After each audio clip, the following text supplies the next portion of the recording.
All right, welcome to week 5 of this fantasy football season. By now, you know what you have in your fantasy football team. Some major moves may need to be made, or you just may need to stay in pack. And your worst enemy is going to be yourself because you're going to want to pick up that hot waiver wire pick or make that sweet little trade. Don't. But for those of you who are in trouble floundering in week 5, I've got your solutions. I'm Dennis Farrell. It's another fantasy selfie. I've got news, updates. I got some buy-sell trades in this week's schedules.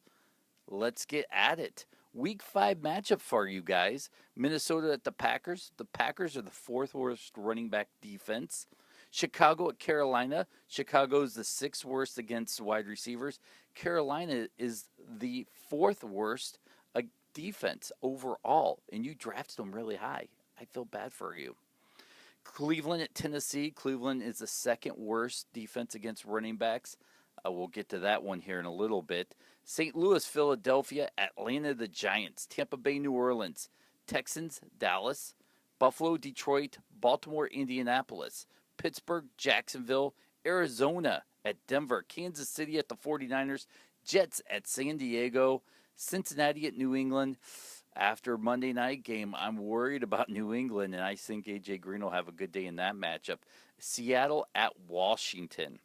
Now, here's some news for you going into Week 5. Hopefully you can adjust your rosters in time. Looks like Ben Tate has been practicing this week, and if he is cleared, he should start this week. So everybody going off on every other Cincinnati or Cleveland running back, sit him. Ben Tate will get the touches if he is cleared. Follow me on Twitter. I'll give that at the end of the video so you can keep up with the updates on game day. Teddy Bridgewater missed practice. He's not a sure thing to play, and that came out of his mouth. If I were you, I would probably sit Cordarrelle Patterson. I'm not high on him this week without Teddy Bridgewater. He didn't do much with him in when he was put in. Look, I don't know what to tell you. If you're a owner of anybody on Minnesota or counting on Teddy Bridgewater, this may not be the week, and it's a short week because they play this Thursday night. I'm passing on him. George Wynn has been activated for the Detroit Lions at running back off the practice squad. What this means is Joique Bell may not play this week. If you have Joique Bell in your flex spot, sit him. He's not going to play, and if he does, I don't know how effective he will be after that. Reports are Cam Newton is still not healthy. They've been holding him back a little bit. I guess it'll be probably 2 more weeks before you really see the true Cam Newton running, not holding back. For now, I wouldn't play him if you have somebody better. I know a friend of mine who has been playing Joe Flacco over him, which is totally understandable. But, I got to tell you, I'm still worried about the ribs, and apparently so is the team. They've been holding him back. Niles Davis. Look, guys, this guy is fool's gold. I didn't add him in my buy, sell, and trades, but from here on out, I expect him to get between 10 to 12 touches a game. He got approximately 16 on Monday night for 107 yards, but 48 of those yards came off of one play. So if you're a Niles Davis owner, I might think about trading him about now. His stock will probably not be any higher. I'll be honest, with Jamal Charles back, it's definitely going to take a hit. Now, a couple waiver wire pickups that you might want to rush out and pick up while you can is Jerick McKinnon. He's one of those guys that, I'm talking about is in a nasty running back situation all year long with Matt Estancia. Look, he's struggled in pass protection and catching passes, but he's getting a little bit better. He had a great day in week 4, 18 for 135. We'll get the Matt here in a little bit. Justin Forsett is owned in 41% of leagues. Here's a situation where Bernard Pierce was healthy. They did not play him at all. They say it was a precaution, but I really think this is going to be Justin Forsett's starting role going forward. Other guys is Darren Reeves. He's owned in 1% against Chicago, Carolina running back, with D'Angelo Williams banged up now. It may not play this week. Jonathan Stewart out a few more weeks.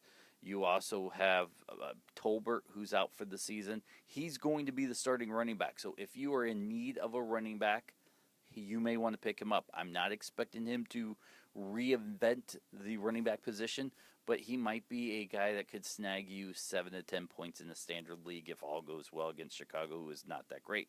Alfred Blue, owned in 24% of leagues. Listen, Arian Foster played last week. He did not look great. He was struggling with that chronic hamstring, and it's only going to get worse the more they try to play him. Alfred Blue will eventually be the starting running back on this team. You want to own him before anybody else does. Or if someone owns him, he might be a very cheap trade target for you right now to go out and try to get if you need a running back at that point. And finally, Andre Holmes, owned in 3% of leagues.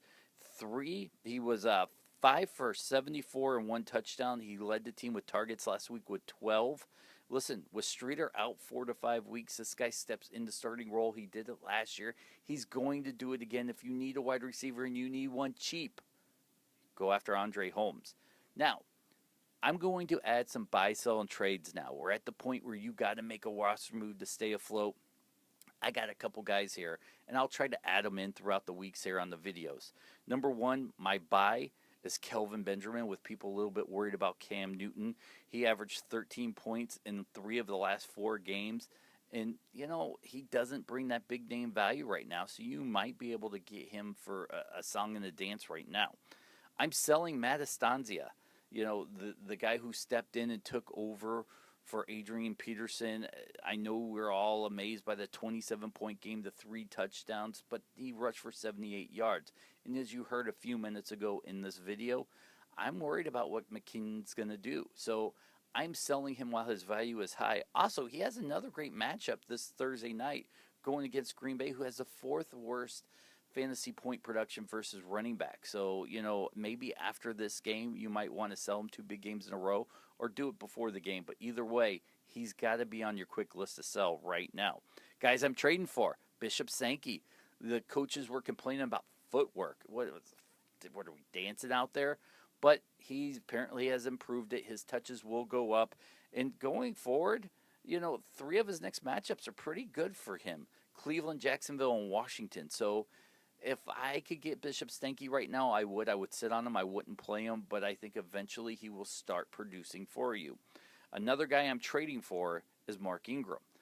He's a few weeks from coming back, but before he got hurt, Ingram posted 3 touchdowns and 34 fantasy points in 2 games. I'm a huge fan of Ingram's going forward, especially when Pierre Thomas did not get any work Sunday night against Dallas. You want to go out and get Mark Ingram while you can. Now remember, you can follow me everywhere and anywhere. Facebook me, Dennis Farrell, Farrell. If you're on Twitter, which I hope you are, you can shoot me a follow, Dennis77Farrell. If you're on Pinterest, pin me. You can Friendster me. You can LinkedIn me. Either way, follow me. Be friends. Let's connect on that social media. And if you're looking for a good podcast, hey, go download mine. I'm on Stitcher and iTunes under The F Word Fantasy. I'll give you some good stuff out there. Guys, thank you once again. I'm Dennis Farrell, Fox Sports Detroit, 97.1, FM News Talk St. Louis, and wherever else you can find me. And remember, Hail Hydra.